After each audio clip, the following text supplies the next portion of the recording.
Elara lived in a world where time flowed differently. Her kingdom, a city archive of rare manuscripts, was steeped in the scent of old paper, dry glue, and eternity. Here, amidst shelves that stretched into the darkness of the high ceiling, she felt at home. At 34, Elara had reached a Zen-like state in organizing other people's lives, sealed in letters and diaries. She preferred the predictability of dead histories to the chaos of living relationships. Her own love story had ended 5 years ago, leaving behind a neatly cataloged pain that she tried not to revisit. The day that changed everything began as usual, with a silence broken only by the rustle of turning pages and the soft hum of the climate control system. But around noon, an ancient bell above the entrance door jingled piercingly, a dissonance in her perfectly calibrated symphony. A man stood in the doorway. He was tall, dressed in a simple gray t-shirt and jeans, but he exuded an energy that had no place in this room. Drops of water from his hair, wet from a sudden summer shower, fell onto the ancient parquet floor. He brought with him the scent of rain, ozone, and something else, warm and woody. In his hands, he held an old, worn violin case. "Excuse me," his voice was low, velvety, almost enveloping. "I was told that this place could help with assessing old documents. I found something."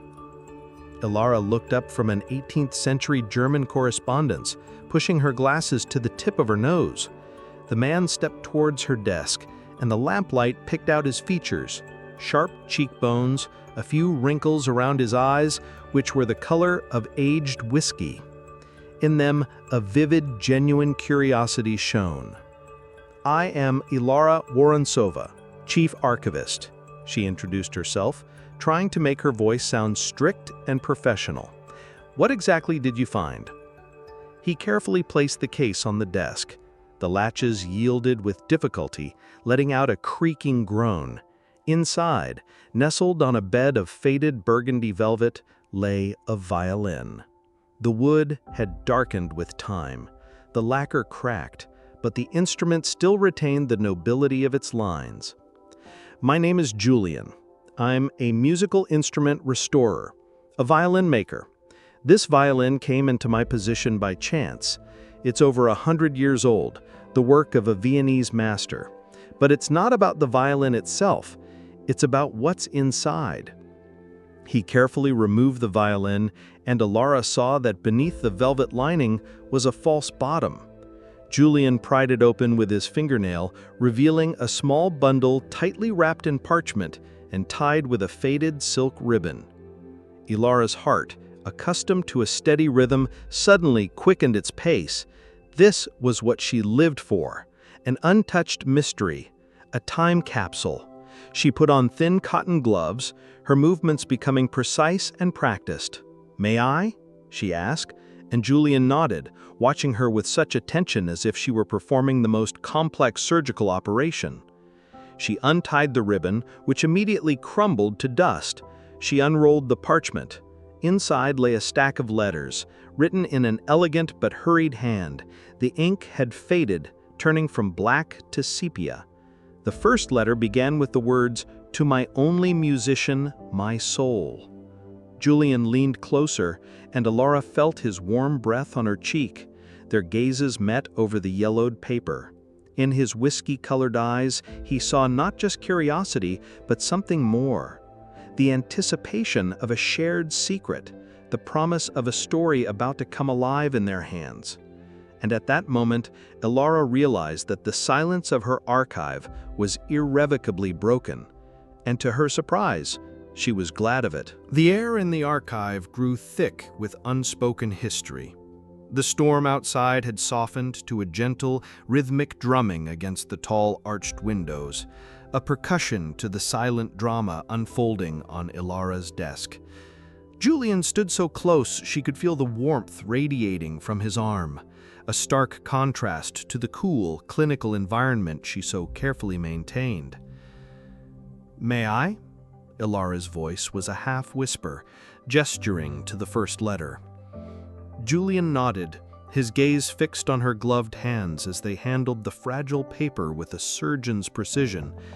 "Please." She began to read aloud, her voice losing its professional clipped tone and softening to match the elegant cursive. "My dearest Leo, the sound of your violin still echoes in the halls of my memory, a ghost of a melody only I can hear. Last night, when you played that nocturne, I believed the stars themselves stopped to listen. I, however, could only watch you and pray that no one saw the way my soul was reaching for yours across the crowded room." The letter was signed simply, "Your Nightingale, Isabelle." "Isabelle," Julian murmured, the name tasting foreign and familiar on his tongue. He gently touched the aged wood of the violin. "And Leo, he must have been the musician." "It seems so," Elara said, already unfolding the next letter. "The paper is of high quality, French linen, but there's no crest, no address. She was wealthy, but she was hiding. And this ink, it's a custom blend, not something you could buy in a shop. It suggests forethought, secrecy. She was in her element, deciphering the clues, but the words themselves were burrowing under her skin." For the next hour, they pieced together the fragments of a clandestine love affair. They were two detectives of the heart, with Elara providing the historical context and Julian the emotional one. They learned that Leo was a gifted but poor violinist in a city orchestra, and Isabelle was the daughter of a powerful industrialist who would never approve of such a match. Her letters were their only safe haven, tucked into the violin case and exchanged during intermissions or through trusted servants. "I heard you practicing from my carriage today as it passed your street. It was the piece by Bach, the one that feels like a cathedral being built in the air. For a moment, I was not a prisoner in a gilded cage, but free, flying on the wings of your music." "She truly understood his art," Julian said, his voice filled with a quiet reverence. He looked at Elara, his amber eyes searching hers. "To be seen like that, by someone, it's everything for an artist."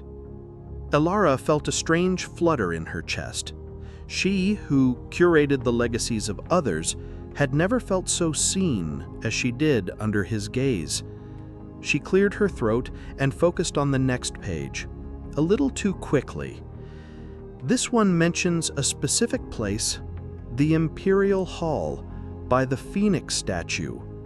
She looked up from the letter. "The Imperial Hall burned down in the Great Fire of 1928. There are photographs of it, but little else." "A phoenix statue," Julian mused, a slow smile spreading across his face. "How fitting." As they leaned over a particularly faded passage, their heads drew close together. The scent of rain and wood shavings from his workshop mingled with the dry, sweet smell of old paper. His shoulder brushed against hers, a fleeting touch that sent a jolt of electricity through her. It was a simple, accidental contact, but in the profound silence of the archive, it felt as loud as a symphony. They reached the last letter in the stack. The texture of the paper was different, rougher as if it had been crumpled and smoothed out again. The handwriting was no longer elegant, but jagged and rushed. Several dark spots blurred the ink. Teardrops, Elara realized with a pang. She read it, her voice trembling slightly. "My love, they know. My father has discovered us. He called your music the caterwauling of a gypsy and has forbidden me from ever seeing you again. He has arranged a marriage for me, to a man I despise, and in 2 days I am to be sent away to the countryside until the wedding. This is my last chance, my only chance. Come to the old stone bridge over the river at midnight tomorrow. If you are there, we will run away together, with nothing but your music and the love between us. If you are not, I will know that our song has ended forever. Please, my Leo, be there. Burn this letter. Forget me if you must, but first, come." It was signed simply, Isabelle. The letter was dated October 12th, 1913. Silence descended upon the room, heavier than before. The gentle rain had stopped. There were no more letters, no answers, just a desperate plea hanging in the air, a century old. Elara looked up at Julian. The professional curiosity in his eyes was gone, replaced by the same raw, urgent question that was screaming in her own mind. The archivist and the luthier, the keeper of the past and the restorer of its voice, were united by a single burning need. Did he go? The question, did he go, settled between them, a tangible presence in the quiet archive. It was Julian who broke the silence, his voice laced with a conviction that seemed to will it to be true. He went, he said, his knuckles white as he gripped the edge of the table. A man doesn't inspire letters like that and then fail to show up. He went to the bridge. Elara looked from the desperate final letter to Julian's impassioned face. For years, her work had taught her to deal in facts, in evidence. Isabelle's words were a plea, not a promise fulfilled. "Hope isn't a primary source, Julian," she said, her voice softer than she intended. "There is no letter here confirming it, no happy ending tucked away." "Then we find it," he challenged, his amber eyes locking onto hers. "The story can't end here. It feels incomplete." A flicker of her old, buried self, the one who believed in grand narratives and epic love, stirred within her. She was the keeper of completed stories, yet here was an unfinished one that called to her. "Okay," she said, a sense of purpose sharpening her features. "We look for proof, an elopement, a disappearance, a scandal. In 1913, something like that would have made the papers." While Elara consulted the city's newspaper indexes for October of 1913, Julian turned his attention back to the violin. He ran his luthier's hands over the dark wood, his touch both analytical and gentle. He inspected the scroll, the purfling, the F-holes. He was searching for his own kind of text, a story told in varnish and scratches. "Elara, look," he said suddenly. She came over, peering where he pointed, near the elegantly carved scroll at the top of the violin's neck. There, almost lost in the grain of the dark maple, was a tiny, exquisitely carved shape. It was no bigger than her little fingernail. A bird in profile, its beak slightly open, as if in song. "A nightingale," she breathed, her gloved finger hovering over the carving. "His nightingale." "It's not original to the violin's construction," Julian explained, his voice low and reverent. "It was added later by a very skilled, very patient hand. His hand. He wouldn't have marked his instrument like this if she didn't mean everything to him." This small detail felt more significant than any letter. It was a permanent tribute, a secret emblem of his love carved into the very object that created his music. He hadn't forgotten her. Fueled by this discovery, Elara led Julian to the back of the archive, to the humming, clicking world of the microfilm readers. She loaded a microfilm reel of the City Chronicle from the correct week. The machine whirred to life, projecting a ghostly black-and-white image of a bygone era onto the screen. Advertisements for corsets and motor cars scrolled past, next to articles about Balkan politics and society galas. They sat side by side in the dim light, their shoulders almost touching as they scanned the dense columns of text. The shared task created a bubble of intimacy around them. "Did you ever believe in this kind of love? The run away and leave everything behind kind?" Julian asked quietly, his eyes still on the screen. The question caught Elara off guard. "I believe it makes for a compelling story," she deflected, her fingers tightening on the focus knob. "That's the archivist talking," he said, turning to look at her. The glow from the screen illuminated one side of his face. She met his gaze, and for a moment the wall she kept around her heart became transparent. "I used to, a long time ago." She didn't elaborate, and thankfully he didn't press. He just gave a small, understanding nod and turned back to the screen. "Wait, stop," Elara said, her voice sharp with excitement. Her finger tapped the glass screen. It wasn't a headline about an elopement. It was a small announcement in the Arts and Culture section. A concert program for the city orchestra dated October 13th, 1913, the night after Isabelle's deadline. "Look," she said, pointing to the program details. "The city orchestra presents an evening of Bach and Mozart. Conductor Henri Dubois, featuring a special violin solo performance of Bach's Chaconne in D minor. Soloist Leo Markovich." They stared at the screen. Leo Markovich, scheduled to perform the most demanding, soul-bearing piece in the solo violin repertoire on the very night he was supposed to meet Isabelle at the bridge. "The Chaconne," Julian whispered in awe. "It's a monument, a cathedral of sound, just like she described. To play that, it's the performance of a lifetime." The discovery didn't answer their question, it twisted it into an impossible knot. Did he choose his art over his love? Did he stand on stage while she stood alone on a cold stone bridge? Or did the stage remain empty? "So," Julian said, his mind racing, "the performance was scheduled, but did it happen? We need the review, the paper from the next day." "Tomorrow," Elara said, her own rules about closing times and professional distance evaporating. "Come back tomorrow morning. We'll find the review."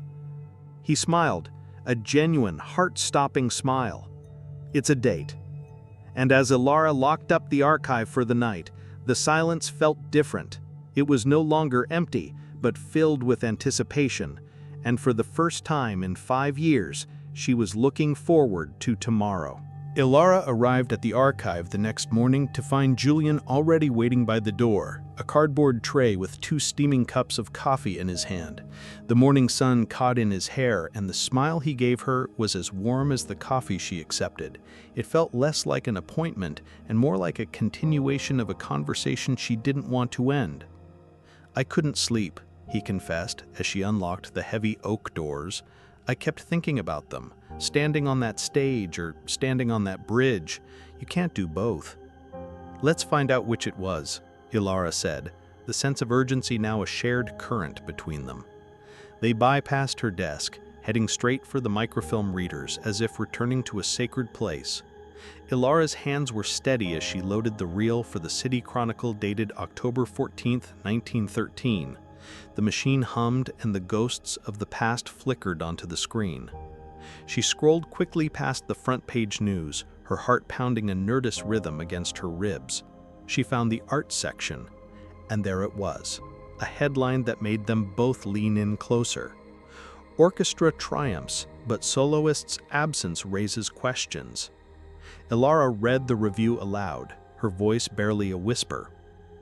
"The city orchestra delivered a masterful performance last night to a packed Imperial Hall.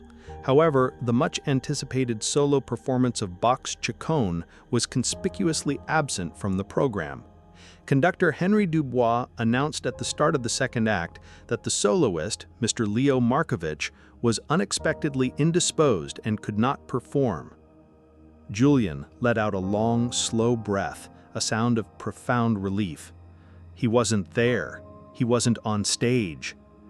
"He went to the bridge," Elara finished, a triumphant smile breaking across her face. The evidence was right there, in black and white. He chose her. Their shared joy was electric. In that small, dimly lit corner of the archive, they had solved the century-old mystery. They looked at each other, and the space between them seemed to shrink.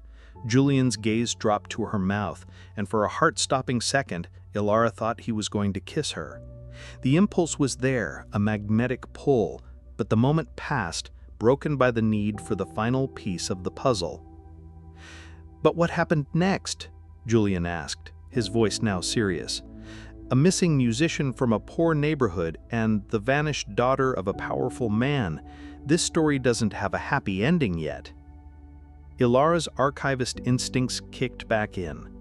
"We need to look for police reports," missing persons, and we need to know Isabelle's full name.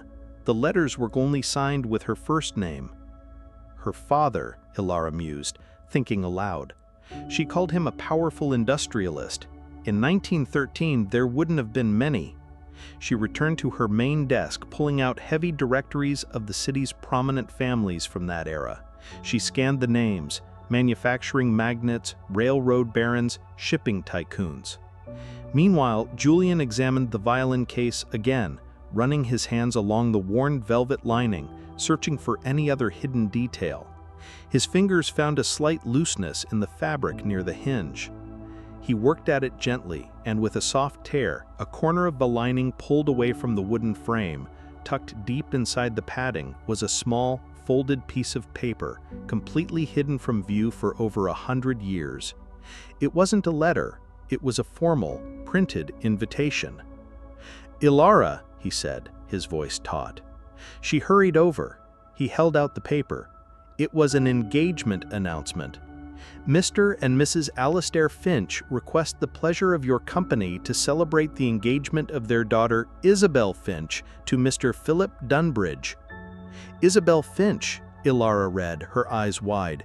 She immediately flipped through the directory to the F section. "Alastair Finch, Finch Steelworks. He was one of the wealthiest, most ruthless men in the city. He owned half the docks." Suddenly, the story took a darker turn. This was not a man who would tolerate his daughter running away with a poor musician. "Now we have a name," Elara said grimly. She turned to the crime blotters from late October 1913. Her finger traced the columns of tiny print: assaults, robberies, public disturbances, and then she stopped. Her blood ran cold. October 15th, 1913. Unidentified male body recovered from the river near the Old Stone Bridge. Apparent cause of death is drowning, though evidence of a severe beating was noted by the coroner. The victim was dressed in concert attire. No identification was found on the body. The silence in the room was absolute. The hum of the climate control seemed to fade into nothingness. Julian stared at the violin, the beautiful instrument that had brought them this story. Leo's violin. He reached out and touched the small carved nightingale on the scroll.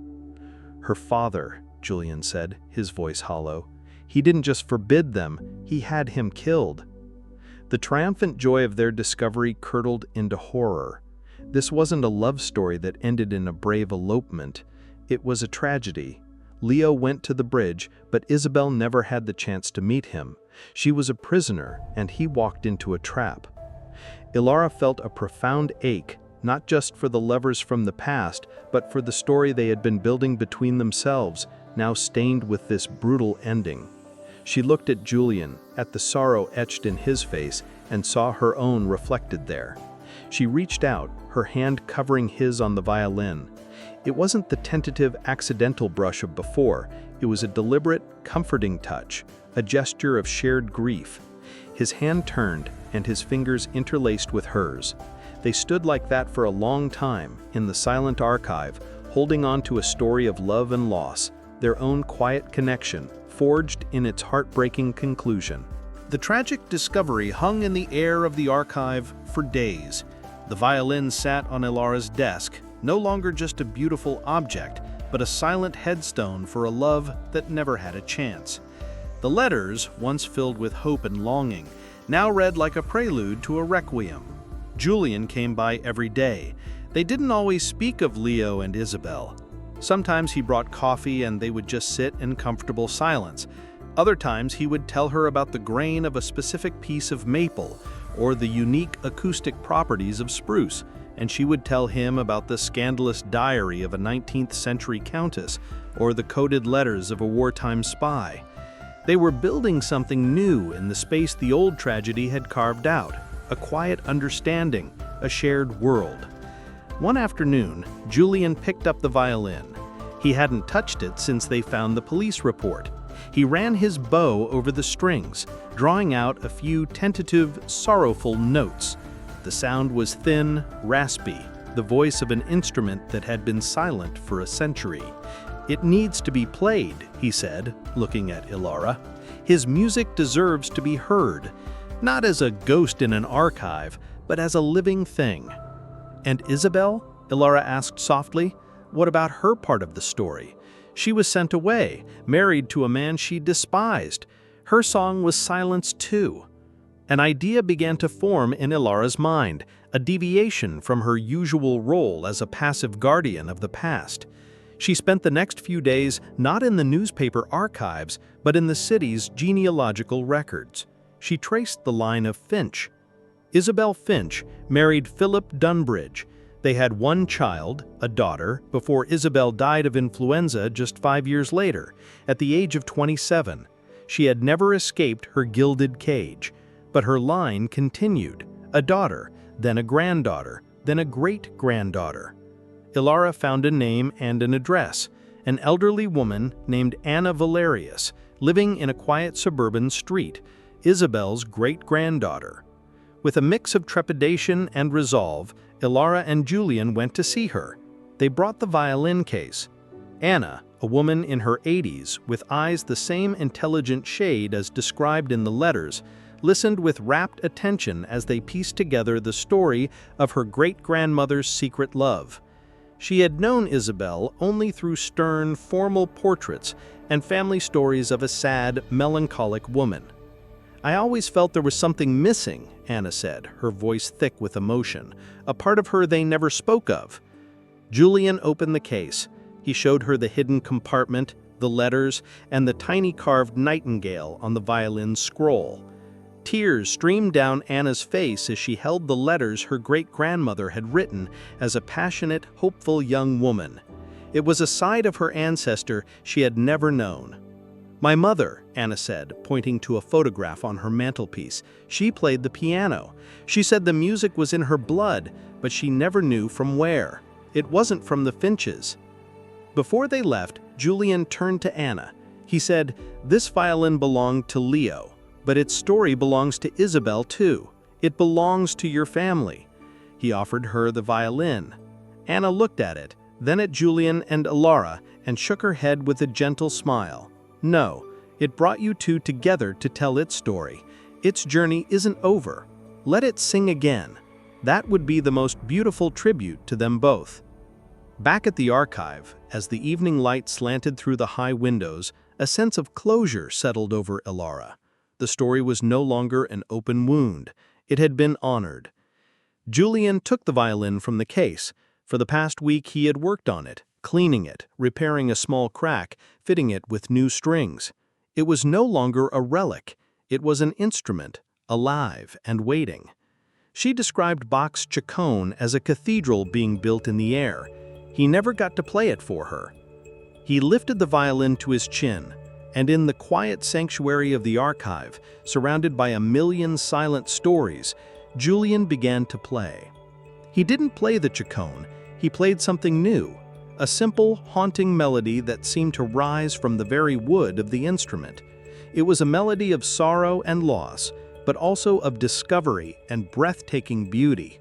It was a theme for Leo and Isabelle. Elara stood by the window, listening. The music filled the space, wrapping around the shelves, giving voice to all the unspoken words on the pages. The sound was a bridge, not of cold stone over a dark river, but of melody stretching across a century, connecting two lost lovers. When the last note faded, silence returned to the archive. But it was a different kind of silence. It was full, resonant, and peaceful. Julian lowered the violin. His amber eyes found Elara's across the room. The story of Leo and Isabelle was over, but theirs was just beginning. They hadn't run away together into the night, they had walked into the daylight, into a story built not on desperate secrets and hidden letters, but on shared purpose, mutual respect, and a melody all their own. He smiled, and this time there was no hesitation. He crossed the room, took her hand, and lifted it to his lips, a gesture as timeless and as eloquent as any word ever written on paper. And in that quiet touch, Elara knew she was no longer just the keeper of other people's stories. She was finally ready to write her own.